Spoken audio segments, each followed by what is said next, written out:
nagtutulong ngayon dito sa aming barangay para po may assist yung mga dumarating po ng mga relief goods dito po sa aming mga HOA.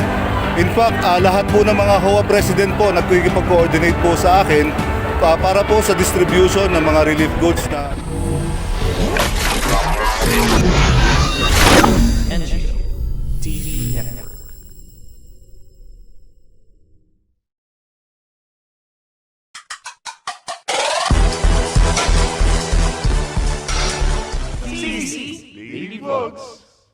Nandito po kami ngayon sa De La Costa, Barangay Burgos, Phase 2 Covered Court. Kasalukuyan pong nagbibigay kami ng relief goods dito sa ating barangay. Katunayan po, ito po yung pinaka-hardest hit dito po sa Barangay Burgos na area. In fact, umabot po hanggang second floor ang tubig dito sa mga kabahayan. Kaya ngayon po, napaka-grabe po ng kalagayan dito. Yung putik po na iniwan ng baha is napakataas pa rin po. At pati po yung mga debris at mga gamit na mga nasira, hanggang ngayon po hindi pa rin po totally nahahakot o natatransfer sa mga dam site. So yun po ang aming concern dito, na sana po malinis na po ang ating De La Costa na HOA. Bali ako nga po pala si John Capua. Ako po ang presidente ng Burgos HOA Federation ng buong Burgos po. Ako po rin po ang head ng Burgos Federation HOA Martial dito po sa aming barangay.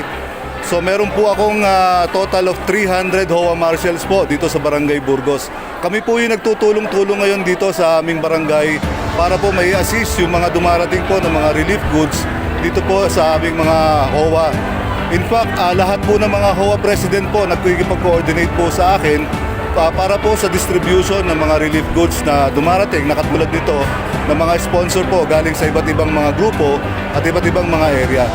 So, ini-expect ko po sana po yung mga gustong mag-donate dito po sa aming barangay. Welcome po at i-assist po kayo ng aming HOA Martial dito po sa aming barangay.